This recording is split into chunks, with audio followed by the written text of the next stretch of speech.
मांझी जी सिखाए हमारे बड़े भाई चंद्रशेखर आजाद रावण जी को। पाठशाला में उनका पाठशाला में पढ़े हैं, उनको पढ़ाने का काम किए मांझी हैं। जी के पाठशाला में तो सिर्फ परिवारवाद की पढ़ाई होता है। बड़े भाई चंद्रशेखर आजाद रावण जी अम्बेडकरवाद हैं, समाजवाद हैं, अभी कहाँ परिवारवाद है। देश नहीं पूरे विदेश में भी लोग जानता है कि वो सांसद कम और बाबा साहब का शेर वो ज्यादा है। 131 दलित सांसद हैं, लेकिन ये पहला ऐसे शख्स हैं कि जो 543 पर भारी रहते हैं। ये तो मांझी जी कहीं रहे बतिया कि कैसे अगर 10-12 गो सांसद हो गए तब तो मोदी जी एकदम झुक जाएंगे। मांझी जी अपने वार्ड सदस्य हैं कि मुखिया हैं, वो भी सांसद हैं, वो कितने बार आवाज उठाएं। चंद्रशेखर आजाद में ऐसा क्या क्वालिटी है कि कभी निर्मला सीतारमण जी जो तारीफ करने लगते हैं, जो कि भाजपा से हैं, कभी जो है एनडीए में भी हैं सीतारमण जी भी तारीफ करने लगते हैं चंद्रशेखर आजाद जी का। सांसद कम और बाबा साहब के शेर ज्यादा हैं। दुश्मन भी बड़े भाई चंद्रशेखर आजाद रावण जी को पीठ पीछे उनका तारीफ करता है। गुंजे धरती आसमान, अब पंडित पासी पासवान, अब कहाँ चल गए रामविलास पासवान जी। बिहार विधानसभा चुनाव था इसलिए हम पासवान समाज के बारे में बोलते थे।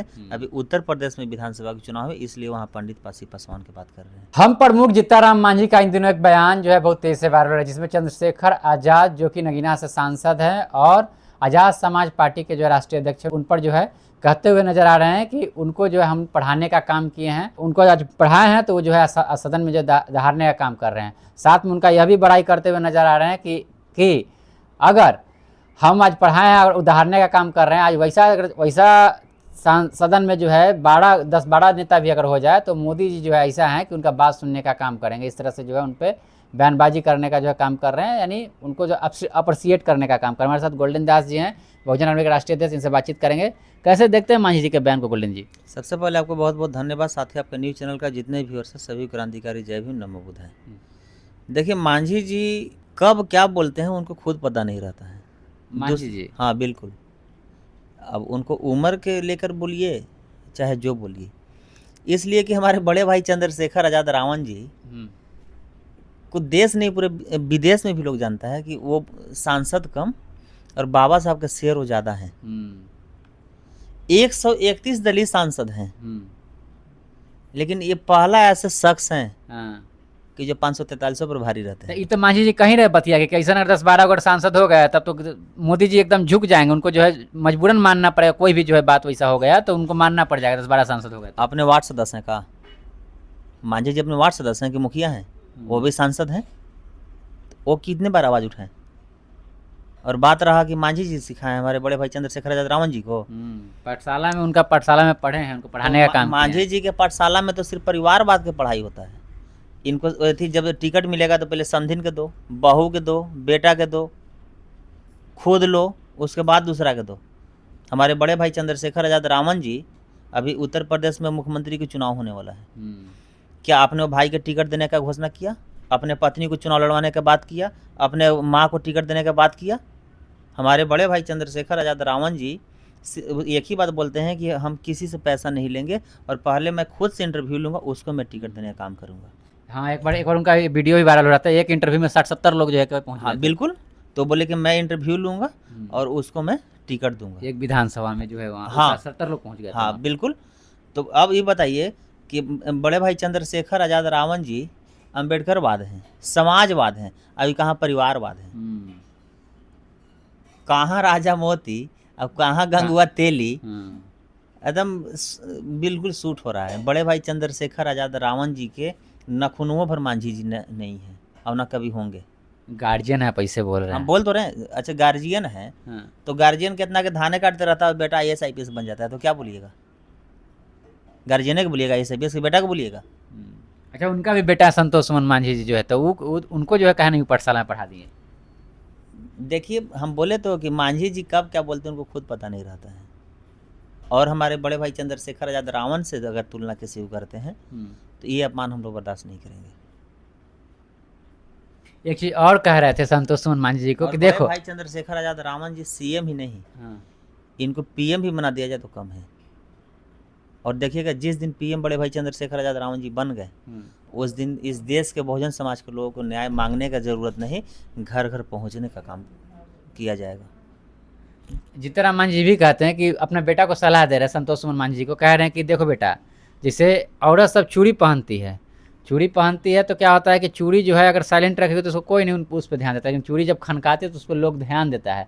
तो आप भी जो है खनकाने का काम करो, तभी जो है आपको जो है जितना जो सीट चाहिए उतना मिलेगा, कहना क्या चाह रहे हैं वो सिर्फ सीट के लड़ाई लड़ सकते हैं, कुर्सी की लड़ाई लड़ सकते हैं, समाज की कभी लड़ाई नहीं लड़ सकते हैं। और मांझी जी आज से नहीं, वार्ड भर से खुद से कहते हैं कि हम एमएलए हैं, एमपी भी हैं, मुख्यमंत्री भी रहे हैं, अभी सेंट्रल मिनिस्टर भी हैं। कितने बार समाज के, अभी देख लीजिए कि इतना मुद्दा जो है पेंडिंग है, जैसे आरक्षण में प्रमोशन, यूजीसी रेगुलेशन, मांझी जी कभी बोले लोकसभा में खड़ा होकर कि नहीं यूजीसी रेगुलेशन लागू होना चाहिए? मांझी जी कभी बोले लोकसभा में कि रिजर्वेशन में प्रमोशन जो है उसको लागू होना चाहिए? मांझी जी कभी बोले कि बिहार में जो 69% जो आरक्षण बढ़ा के किया गया, हाईकोर्ट से जो रोका गया है, उसको लागू करा के 9वीं सूची में डाला जाए?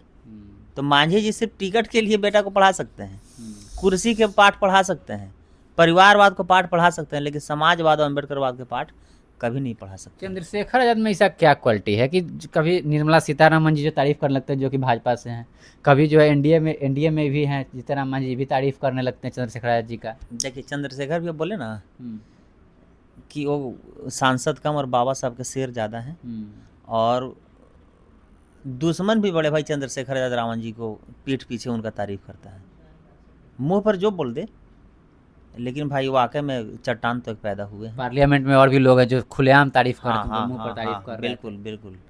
तो बड़े भाई चंद्रशेखर आजाद रावण जी अगर एमपी भी है तो समझिए कि बहुजन समाज के लिए वो प्रधानमंत्री से कम नहीं है। और जितना कम समय में जितना ज़्यादा बात को हमारे बड़े भाई चंद्रशेखर आजाद रावण जी रख देते हैं, उतना प्रधानमंत्री बात नहीं रख पाते हैं। और समय ना भी मिलने के कारण समय छीनने, जिसे कैसे हम लोग न्याय छीनते हैं, उसी तरह हमारे बड़े भाई चंद्रशेखर आजाद रावण जी समय छीन कर और समाज को एक एक मुद्दा को पार्लियामेंट में रखने का काम करते हैं। अच्छा, इन दिनों आमने सामने जो है चिराग पासवान है, जीतन राम मांझी, एकदम आमने सामने लड़ाई लड़ रहे हैं, एकदम टक्कर में है दोनों, बयानबाजी एकदम तेज हो चुकी है इन दोनों के बीच में। देखिए यही बिहार विधानसभा जो चुनाव हो रहा था, तो मांझी जी और चिराग पासवान जी गया में इन लोग प्रचार प्रसार कर रहे थे, भाजपा के स्टार प्रचारक में इन लोग सिलेक्शन हुआ था। तो यही चिराग पासवान जी क्या बोले थे कि हमारे पापा के भी नाम में राम लगा हुआ है और मांझी जी के भी नाम में राम लगा हुआ है, तो अभी लक्ष्मण बीच में कहाँ से आ गए? गलत कर रहे हैं। तो इन लोग जो है, देखिए हम बोले थे ना कि दलित समाज में दो तरह के लोग हैं, एक बाबा साहब के बहुजन है और गांधी जी के हरिजन है। तो इन लोग गांधी जी के हरिजन नेता हैं और बाबा साहब के बहुजन नेता भी एक ही, जिनका नाम है जिनका एक ही नाम है, जिनका नाम है बड़े भाई चंद्रशेखर आजाद रावण जी। अच्छा, ये रामविलास पासवान जी की जयंती थी और सदर रामविलास पासवान जी की जयंती थी यूपी में इनका जो है जयंती मनाया गया था। वहाँ पे चिराग पासवान पहुँचे थे। चिराग पासवान के जो जीजा हैं अरुण भारती, वो कहते हुए नजर आ रहे हैं कि गूंजे धरती आसमान पंडित पासी पासवान, मतलब इस बार जो है वहाँ पे दमखम दिखा रहे हैं, पंडित पासी पासवान को जो है एक करने का काम करो, कह रहे हैं कि आप लोग हमारे साथ आइए और वोट देने का काम कीजिए, और कह रहे हैं कि वहाँ पे जितने भी विधानसभा सीट हम सब पर जो चुनाव लड़ने का काम करेंगे, दावा ठोक रहे हैं। हमको एक चीज़ बताइए कि गूंजे धरती आसमान, अब पंडित पासी पासवान, अब कहाँ चल गए रामविलास पासवान जी?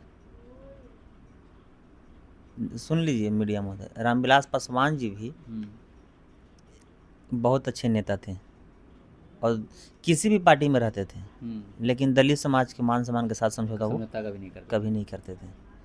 और ये सब जो हैं रामविलास पासवान जी को जाने के बाद इतना घटिया मानसिकता वाले कैसे कैसे लोग हैं, बोलने में भी हम लोग को शर्म आता है।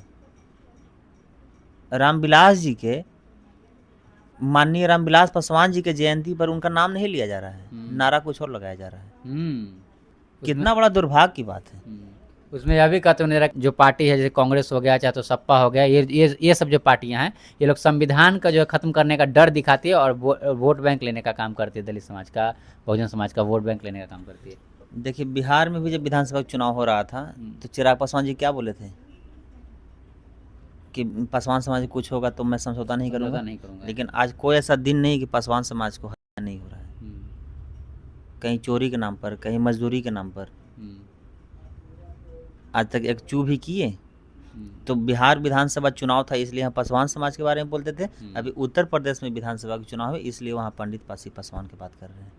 ये सब जुमला है, झूठा है और बाकी कुछ नहीं है। और बात रहा यूपी का, तो यूपी में बड़े भाई चंद्रशेखर आजाद रावण जी के सामने ये सब नहीं टिकेंगे। अच्छा, वहाँ पे अगर यूपी में अगर वहाँ पे जैसे दावेदारी ठोक रहे हैं, अगर बात आ गई चुनाव लड़ने की वहाँ से चिराग पासवान भी जो चुनाव लड़ेंगे और चंद्रशेखर आज़ाद भी चुनाव लड़ेंगे, इन दोनों में से जो है कौन किस पे भारी होगा, इनको लोग ज़्यादा लाइक करेंगे? चंद्रशेखर भाई भारी पड़ेंगे। हाँ।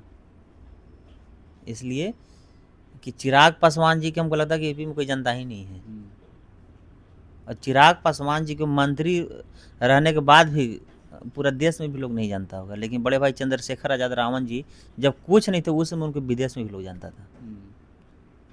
तो लोग पद से नहीं जानता है, काम से जानता है। आप कितना अपने अपने लोगों का दुख दर्द में शामिल होते हैं उससे लोग जानते हैं ना। बिल्कुल। चलिए, तो हमारे साथ गोल्डन दास जी थे, बहुजन आर्मी के राष्ट्रीय अध्यक्ष, और जिस तरह से मांझी जी का बयान आया था उन पर जो है इन्होंने अपना वक्तव्य रखा। बाकी तमाम चीज़ों पे चर्चा हुई, यूपी चुनाव को लेकर के भी चर्चा हुई कि वहाँ का क्या इस बार माहौल रहेगा। बाकी आपकी क्या प्रतिक्रिया हो यूपी चुनाव को लेकर के, प्रतिक्रिया दीजिएगा कमेंट बॉक्स में। देखते रहिए द एक्टिविस्ट, मैं अभिषेक, बहुत बहुत धन्यवाद।